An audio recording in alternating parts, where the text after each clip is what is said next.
Nadie imaginó que el dolor de una madre podría transformarse en el sistema de justicia más efectivo que Tijuana había visto en décadas. Lo que comenzó como 5 mujeres destrozadas, reunidas en un café, llorando por hijas que nunca volverían a casa, terminaría desmantelando una red de impunidad que había protegido a asesinos durante años. Era febrero de 2023 cuando Rosa Mendoza recibió la llamada que destroza vidas. Su hija Valentina, de 23 años, estudiante de enfermería en el Hospital General, había sido encontrada sin vida en un lote baldío de la colonia Sánchez Taboada. Las marcas en su cuerpo no dejaban duda. Feminicidio.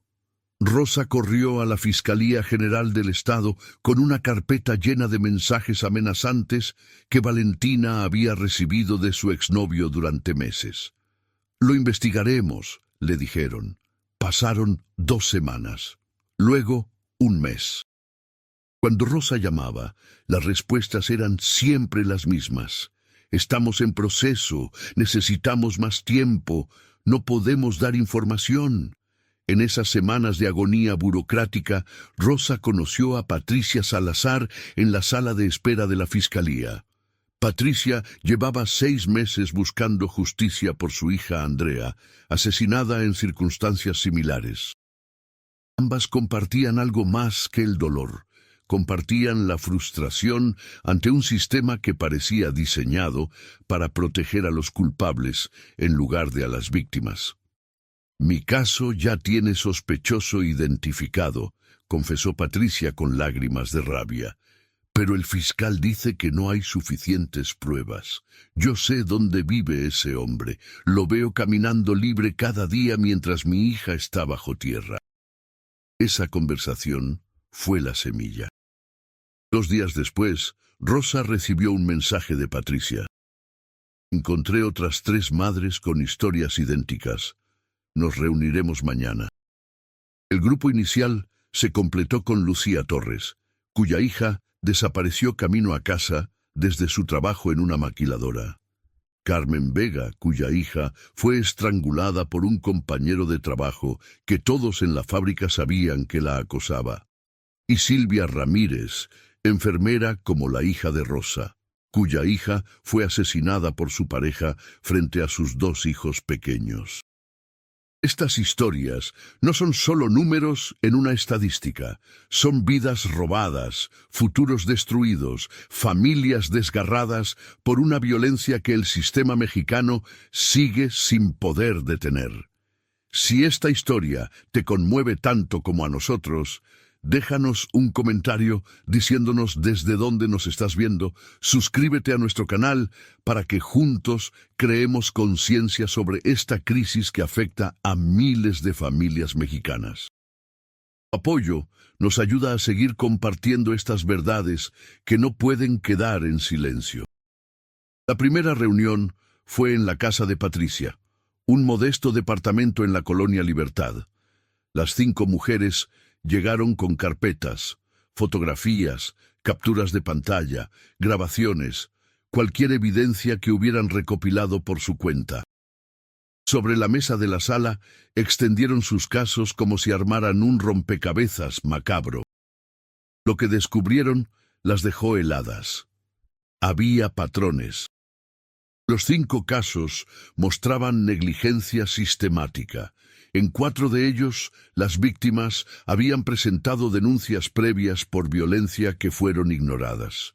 En 3 casos, los sospechosos tenían antecedentes de violencia contra mujeres que nunca resultaron en condenas. «El sistema no está roto», dijo Lucía esa noche con una claridad que sorprendió a todas. «El sistema está diseñado así. No van a ayudarnos porque no les importamos». El silencio que siguió fue pesado, cargado de una verdad que todas habían sospechado, pero ninguna quería admitir. Fue Carmen quien rompió ese silencio. «Entonces lo haremos nosotras. Si ellos no investigan, nosotras investigaremos. Si ellos no recopilan evidencia, nosotras la recopilaremos. y cuando tengamos pruebas tan sólidas que no puedan ignorarlas, se las pondremos enfrente hasta que no tengan más opción que actuar. Así nació Las Rastreadoras, aunque ese nombre vendría después. En ese momento, solo eran 5 mujeres comunes y corrientes, sin entrenamiento policial ni conocimientos legales avanzados, armadas únicamente con una determinación que el dolor había convertido en acero. Decidieron comenzar con el caso de Patricia, porque ya tenían un sospechoso identificado, Ernesto Guzmán, el exnovio de Andrea, un mecánico de 34 años que trabajaba en un taller en la zona este de Tijuana. El plan era simple pero arriesgado. Rosa, que tenía un auto viejo que necesitaba reparación, visitaría el taller con una grabadora escondida en su bolso.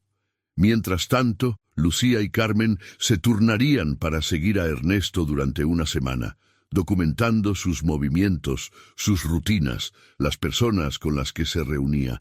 Silvia, la única con estudios universitarios completos, se encargaría de compilar toda la información en documentos organizados.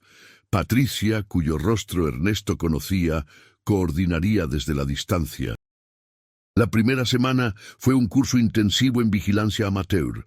Aprendieron a seguir a alguien sin ser detectadas, a tomar fotografías desde ángulos discretos, a memorizar placas de vehículos y rostros.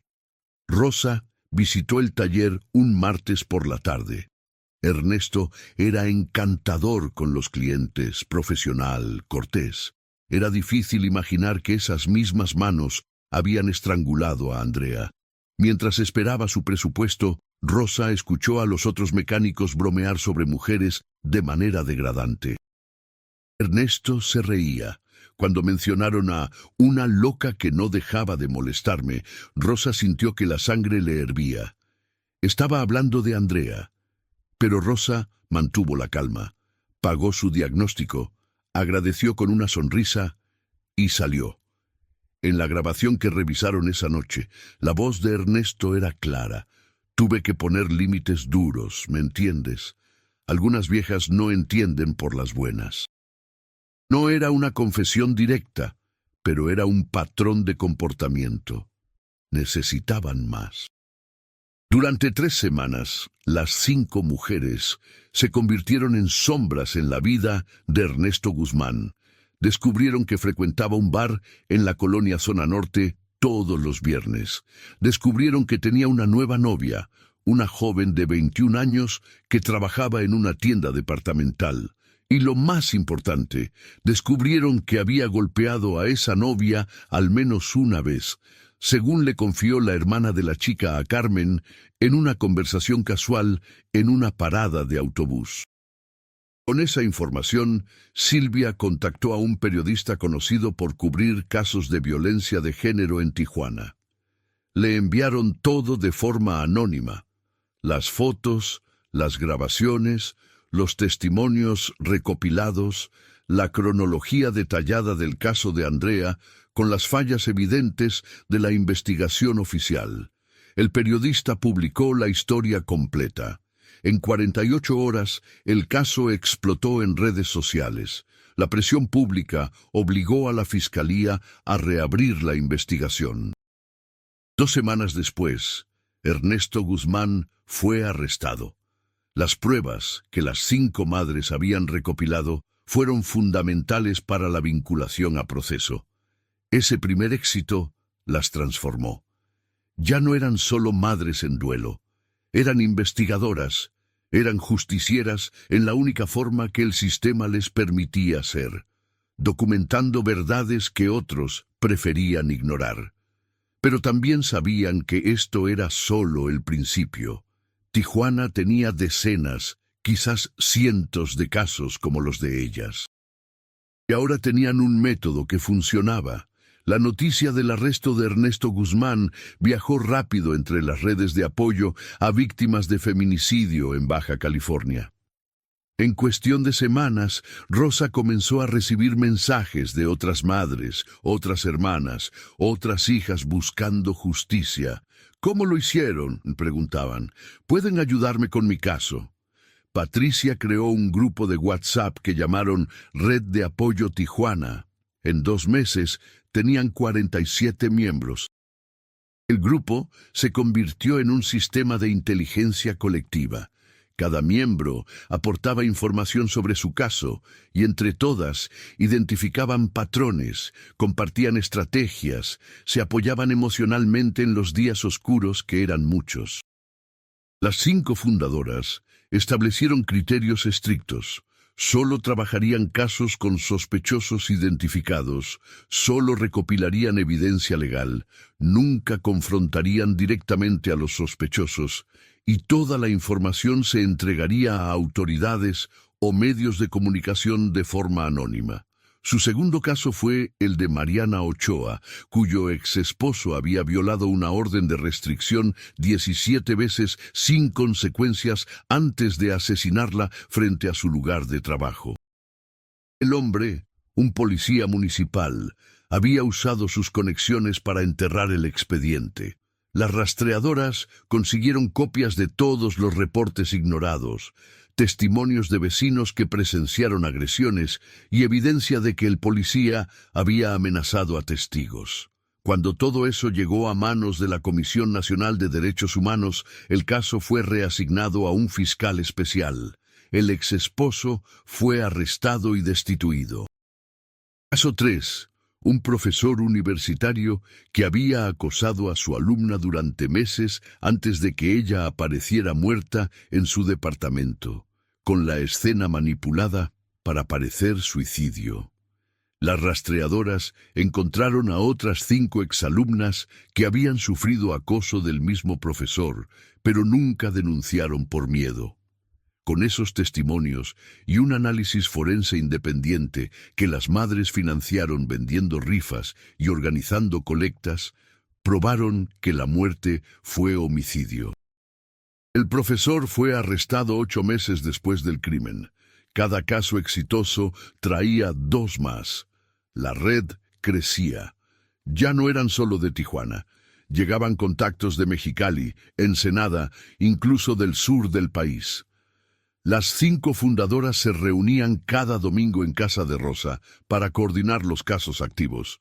Tenían una pizarra con fotos de sospechosos conectadas con hilos de colores como en las películas de detectives, excepto que esto era dolorosamente real.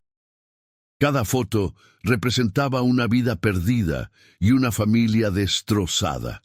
La metodología se refinó con la experiencia. Aprendieron a crear perfiles falsos en redes sociales para monitorear a sospechosos.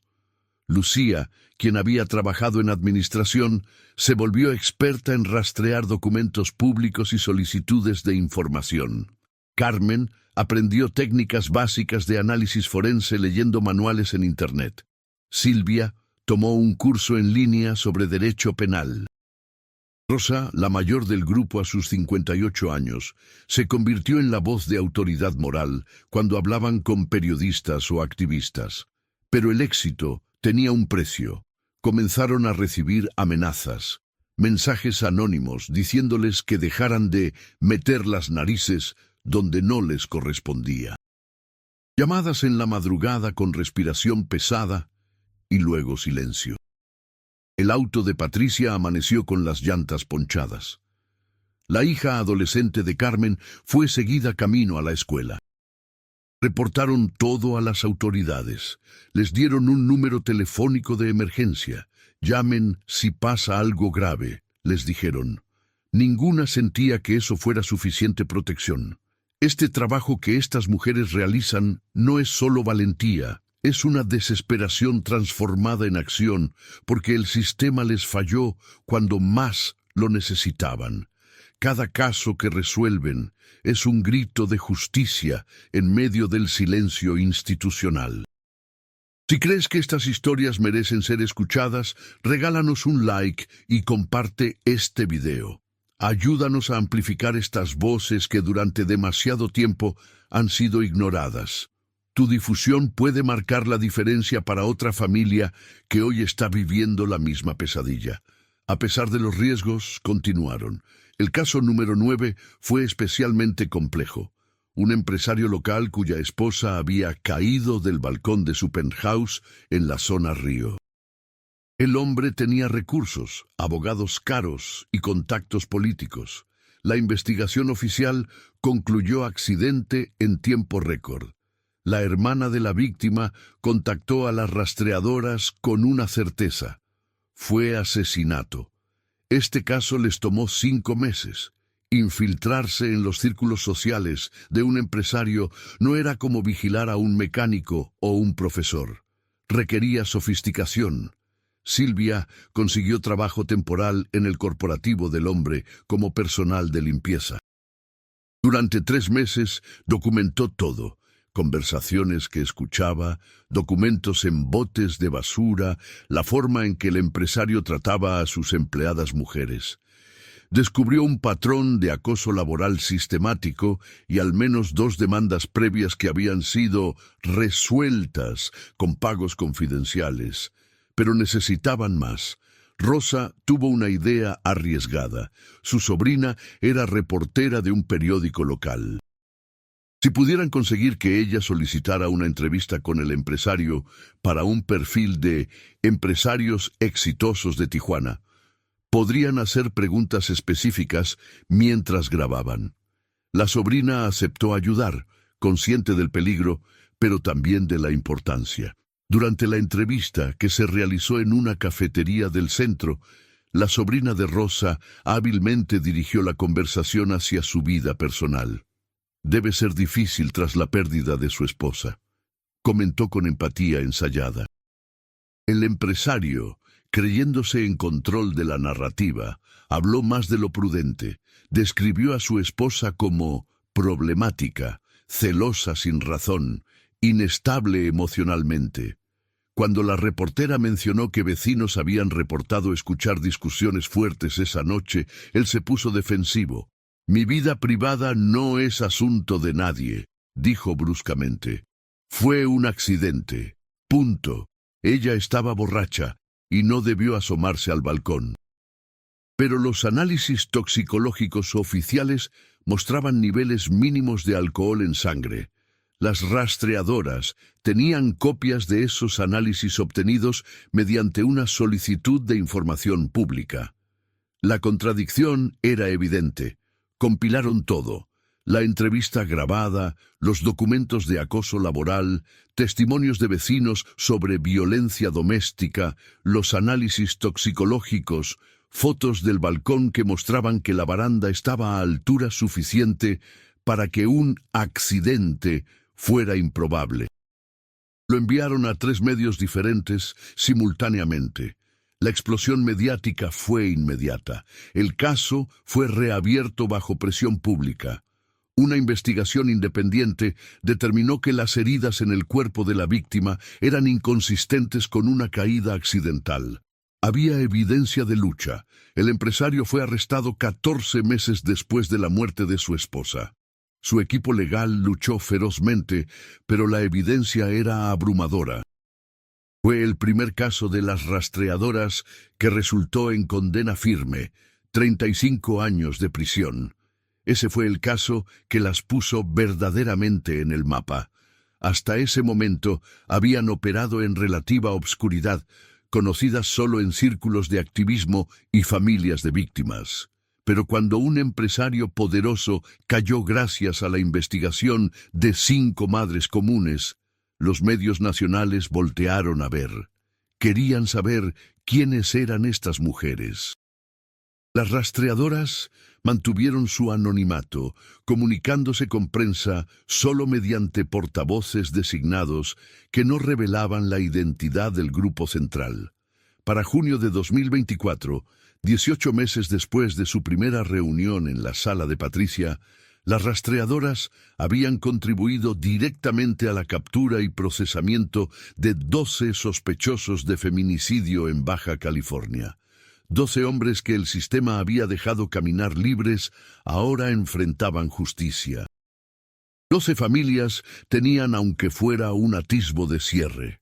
Los números hablaban por sí mismos en una ciudad donde Tijuana cerró 2024 con 17 feminicidios y una tasa de impunidad superior al 90%. Pero el éxito masivo trajo consecuencias que ninguna anticipó. Un periodista de investigación llamado Héctor Ibarra llevaba meses tratando de identificar a las rastreadoras para un reportaje especial. Infiltró grupos de apoyo, entrevistó a decenas de personas, siguió pistas digitales. En septiembre de 2024, publicó un reportaje de portada en un periódico nacional. Las madres vigilantes de Tijuana, cuando la justicia viene de quien menos esperas. El artículo incluía fotos, nombres completos y direcciones de las 5 fundadoras. Rosa lo supo cuando llegó a su trabajo en una tintorería y todos la miraban diferente. Patricia recibió 47 llamadas en una mañana. Los rostros que habían protegido celosamente durante año y medio ahora estaban en primera plana. La exposición fue total e involuntaria. Esa noche, las 5 se reunieron en casa de Lucía, que vivía en una privada con entrada controlada, el lugar más seguro que tenían. Todas estaban aterrorizadas, no solo por las amenazas que seguramente se multiplicarían, sino por algo que no habían considerado completamente hasta ese momento. Habían operado en zonas grises legales. Habían realizado vigilancia sin autorización, grabado conversaciones sin consentimiento, obtenido documentos mediante métodos cuestionables. ¿Podemos ir a la cárcel por esto?, preguntó Carmen, la más joven del grupo, con voz temblorosa. Silvia, quien había estudiado más derecho que las demás, fue honesta. Técnicamente, algunas cosas que hicimos podrían considerarse obstrucción a la justicia, invasión de privacidad o incluso acoso. Depende de cómo quieran interpretarlo. El silencio fue denso. Habían arriesgado todo por hacer lo correcto y ahora podían enfrentar cargos criminales por ello. La reacción pública fue inmediata y dividida de forma dramática. Las redes sociales explotaron. El hashtag Las Madres de Tijuana se volvió tendencia nacional. De un lado, miles de personas, especialmente mujeres y organizaciones feministas, las defendían como heroínas. Ellas hicieron el trabajo que el gobierno se negó a hacer, decían los mensajes. Si el sistema funcionara, ellas no tendrían que existir. Aparecieron murales con sus rostros en varias colonias de Tijuana. Se organizaron marchas de apoyo. Del otro lado, críticos argumentaban que habían violado derechos fundamentales, que habían puesto en riesgo investigaciones oficiales, que nadie debía tomar la justicia en sus propias manos sin importar las circunstancias. Algunos abogados defensores de los hombres arrestados ya estaban preparando mociones para anular casos, argumentando que la evidencia fue obtenida ilegalmente. Políticos conservadores las llamaban vigilantes peligrosas. El debate se volvió nacional, ideológico, visceral. La Fiscalía General de Baja California se vio forzada a hacer una declaración. Reconocieron que las rastreadoras habían aportado información valiosa en varios casos, pero también advirtieron que algunos de sus métodos eran éticamente cuestionables y potencialmente ilegales. Anunciaron que revisarían todos los casos para determinar si habría consecuencias legales para las 5 mujeres. La posibilidad de cargos por obstrucción a la justicia quedó sobre la mesa. Organizaciones de derechos humanos se pronunciaron. Algunas apoyaban a las rastreadoras argumentando que operaron en un vacío de justicia creado por la negligencia estatal. El Estado falló primero, declaró la representante de una ONG internacional. Estas mujeres solo llenaron el hueco que el sistema dejó cuando abandonó a sus hijas. Otras organizaciones, si bien empáticas con el dolor de las madres, expresaban preocupación sobre el precedente. Entendemos su frustración, dijo un académico especializado en derecho penal, pero no podemos normalizar la vigilancia ciudadana sin supervisión. Es una pendiente resbaladiza hacia la anarquía. Las 5 mujeres dieron su primera entrevista conjunta en televisión nacional una semana después de ser expuestas. Sentadas juntas, visiblemente nerviosas pero determinadas, contaron sus historias. Rosa habló de Valentina, de los mensajes amenazantes que mostró a fiscales y que fueron ignorados. Patricia lloró al recordar los 6 meses que pasó rogando por investigación, mientras el asesino de Andrea vivía libre a 2 calles de distancia. Lucía describió la agonía de no saber dónde está el cuerpo de su hija. Carmen explicó cómo los compañeros de trabajo de su hija sabían del acoso, pero nadie hizo nada. Silvia simplemente preguntó: ¿qué harían ustedes si fueran nosotras? La entrevista fue vista por millones. Los números de audiencia fueron históricos. La conversación nacional se intensificó. Diputados federales solicitaron debates especiales sobre reforma judicial. Colectivos feministas organizaron la marcha más grande en la historia de Tijuana, con más de 20.000 personas exigiendo que no se presentaran cargos contra las rastreadoras y demandando reforma estructural al sistema de justicia.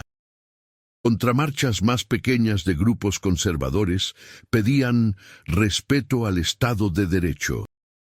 Mientras el país debatía su destino, las 5 mujeres enfrentaban una realidad más inmediata: amenazas reales y constantes. Patricia tuvo que mudar a sus hijos menores con familiares en otro estado.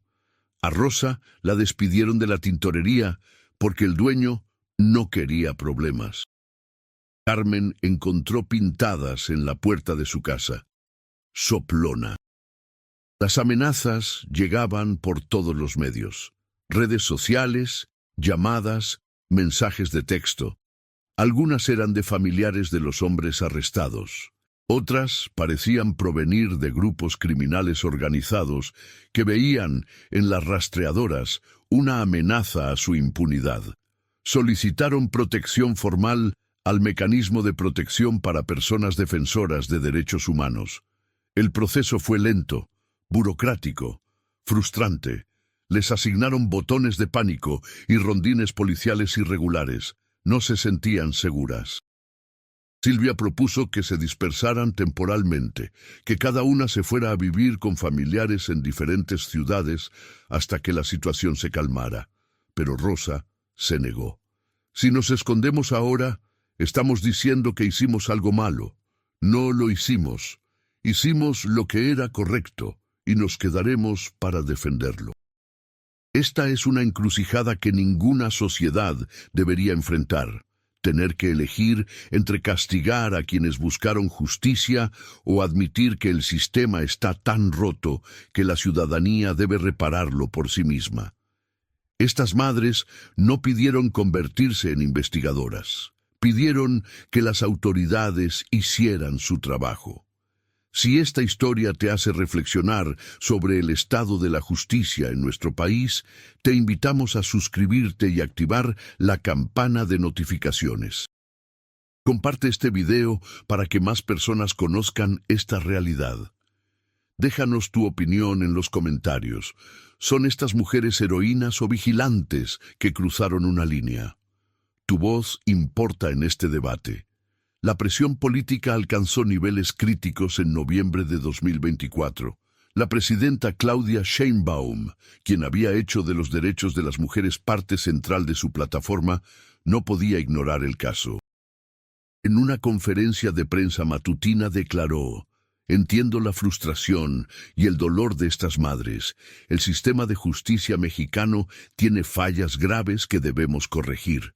Pero también debemos ser una nación de leyes. Estamos revisando el caso cuidadosamente para encontrar un balance entre justicia y legalidad. La respuesta no satisfizo a nadie. Feministas la acusaron de tibieza, conservadores de no ser suficientemente dura con las vigilantes. Mientras tanto, los casos judiciales contra los 12 hombres arrestados, gracias a las rastreadoras, avanzaban con dificultades. Los abogados defensores presentaron múltiples mociones para suprimir evidencia, argumentando que había sido obtenida ilegalmente. En 3 casos, jueces decidieron que ciertas grabaciones no podían ser admitidas porque violaban leyes de privacidad. Eso debilitó significativamente las acusaciones. Uno de los acusados, el profesor universitario, logró que su caso fuera desestimado por tecnicismos legales. Quedó libre. Cuando las rastreadoras se enteraron, fue devastador. Todo ese trabajo, todo ese riesgo, y un culpable caminaba libre por un tecnicismo. Esto es exactamente lo que los abogados caros hacen, dijo Patricia con amargura en su siguiente reunión. Encuentran formas de liberar culpables usando las mismas leyes que supuestamente deben protegernos. La frustración era palpable. Comenzaron a cuestionarse si habían hecho más daño que bien, si su intervención había dado a los defensores argumentos para liberar a hombres que de otra forma estarían en prisión. Pero entonces llegó una carta, luego otra, y otra más.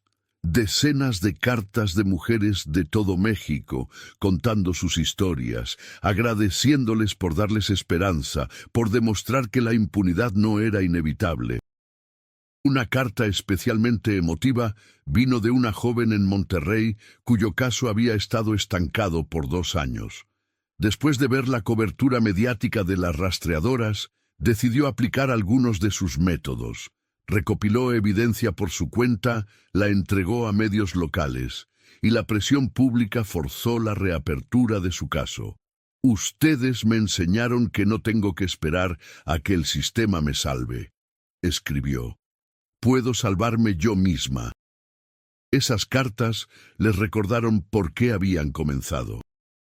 No solo por sus propias hijas, sino por todas las hijas, por todas las mujeres viviendo en un país donde cada día mueren un promedio de 10 mujeres por violencia de género, donde el 95% de los feminicidios quedan impunes.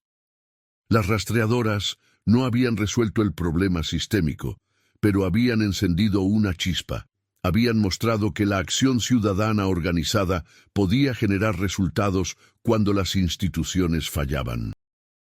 En diciembre de 2024, la Fiscalía General de Baja California anunció su decisión. No presentarían cargos criminales contra las rastreadoras. La declaración oficial reconoció que, si bien algunos métodos utilizados eran irregulares, se tomaba en cuenta el contexto de negligencia institucional previa y la ausencia de daño directo a inocentes. Fue una victoria legal pero condicionada. La Fiscalía también anunció la creación de una unidad especial de feminicidios con más recursos y protocolos mejorados, un reconocimiento implícito de que las críticas al sistema tenían fundamento. La reacción fue mixta. Grupos feministas celebraron que no habría cargos, pero criticaron que la decisión estuviera redactada de forma que implícitamente juzgaba negativamente a las mujeres. Grupos de derechos civiles expresaron preocupación de que la decisión creara un precedente peligroso que podría ser usado para justificar vigilantismo más violento en el futuro. Juristas debatían las implicaciones constitucionales. El debate continuaba, pero al menos las 5 mujeres no irían a prisión. Personalmente, cada una procesaba la experiencia de manera diferente. Rosa, la mayor, se había convertido en una figura pública involuntaria. Recibía invitaciones constantes para dar conferencias, participar en paneles, escribir un libro. Aceptó algunas, rechazó otras. «No quiero ser famosa», le dijo a un entrevistador. «Quiero que mi hija esté viva. Como eso no puede ser, quiero que su muerte signifique algo. Si contar nuestra historia salva aunque sea una vida, vale la pena». Patricia luchaba con depresión. La exposición pública había reabierto traumas que apenas estaba comenzando a procesar. Comenzó terapia con una psicóloga especializada en duelo. Durante 18 meses tuve una misión, explicó en una sesión. La investigación me mantenía enfocada. Ahora que terminó, el vacío es enorme. Andrea sigue muerta. Ese vacío nunca se llena.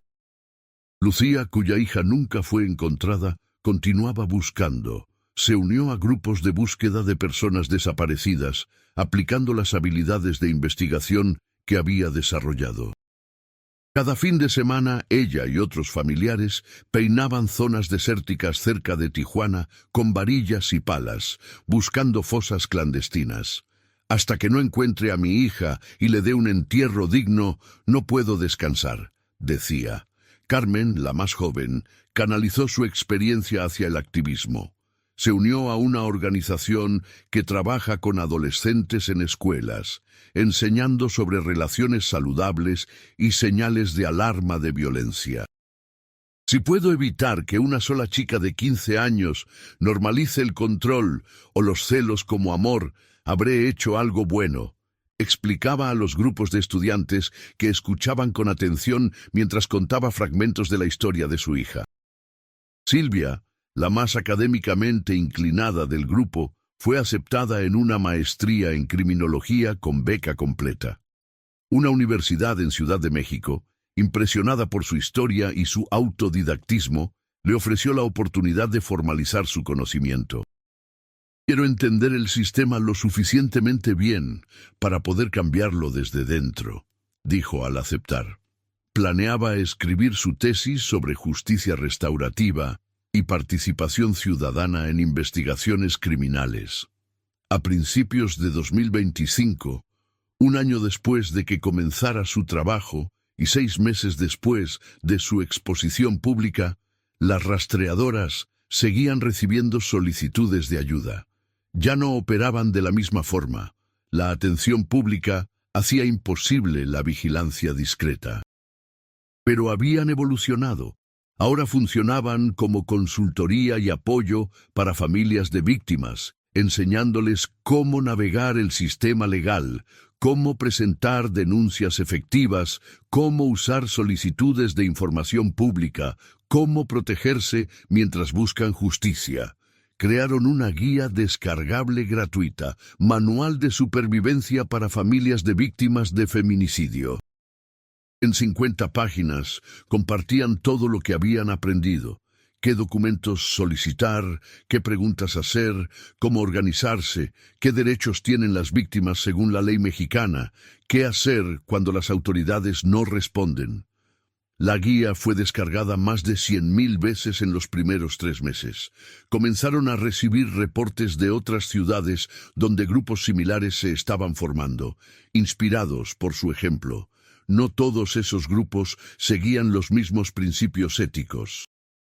En Guadalajara, un grupo que se hacía llamar Justicia Directa fue acusado de acosar violentamente a un sospechoso que posteriormente resultó ser inocente. El caso fue usado por críticos como evidencia de los peligros del vigilantismo ciudadano. Las rastreadoras tuvieron que hacer declaraciones públicas distanciándose. Nosotras nunca usamos violencia, nunca confrontamos directamente y siempre verificamos información múltiples veces. Eso no es lo que hacemos. El debate nacional sobre ellas no terminó, solo evolucionó. Dejó de ser sobre si debían ir a prisión y se convirtió en algo más profundo. ¿Qué significa justicia en un sistema que falla sistemáticamente? ¿Dónde está la línea entre activismo ciudadano legítimo y vigilantismo peligroso? ¿Quién protege a los ciudadanos cuando el Estado no cumple su función fundamental de proveer seguridad y justicia? Estas preguntas no tienen respuestas simples. Académicos escribieron papers, políticos dieron discursos, activistas marcharon, pero para las 5 mujeres en el centro de la tormenta, la respuesta era clara y personal. Habían hecho lo único que podían hacer. Cuando el sistema abandonó a sus hijas, ellas no se rindieron. Cuando la justicia oficial les falló, crearon la suya propia dentro de los límites que pudieron respetar. No fue perfecto, quizás no fue legal en todos los aspectos, pero fue necesario. En febrero de 2026, exactamente 3 años después de que Rosa recibiera esa llamada devastadora sobre Valentina, las 5 mujeres se reunieron en el panteón donde están enterradas sus hijas. Llevaban flores, no hablaron mucho, no necesitaban hacerlo. Se pararon juntas frente a las tumbas, 5 madres que el dolor había unido y transformado en guerreras imperfectas pero incansables. El legado de las rastreadoras está todavía escribiéndose. De los 12 hombres arrestados gracias a su trabajo, 9 siguen en proceso judicial. 1 fue liberado por tecnicismos y 2 ya fueron condenados. No es un récord perfecto, pero es infinitamente mejor que la alternativa. 12 asesinos caminando libres sin consecuencias. Y más allá de esos números, hay algo intangible pero poderoso. La demostración de que ciudadanos comunes pueden exigir rendición de cuentas cuando las instituciones fallan. ¿Son heroínas o vigilantes? La respuesta probablemente depende de a quién le preguntes, de tu perspectiva sobre el rol del Estado versus el ciudadano, de tus experiencias personales con el sistema de justicia mexicano. Pero hay una verdad innegable. Son madres que se negaron a aceptar que la muerte de sus hijas no importaba, y en un país donde la impunidad es la norma, eso en sí mismo es un acto revolucionario. La historia de las rastreadoras es incómoda porque no ofrece respuestas fáciles. Nos obliga a confrontar preguntas difíciles sobre el tipo de sociedad que somos y el tipo de sociedad que queremos ser. ¿Es aceptable que ciudadanos comunes tengan que convertirse en investigadores porque el sistema no funciona? ¿O es inevitable cuando el Estado falla tan consistentemente? Estas 5 mujeres no querían ser símbolos de nada, solo querían justicia para sus hijas. El hecho de que eso las convirtiera en figuras nacionales controvertidas dice más sobre el estado del país que sobre ellas.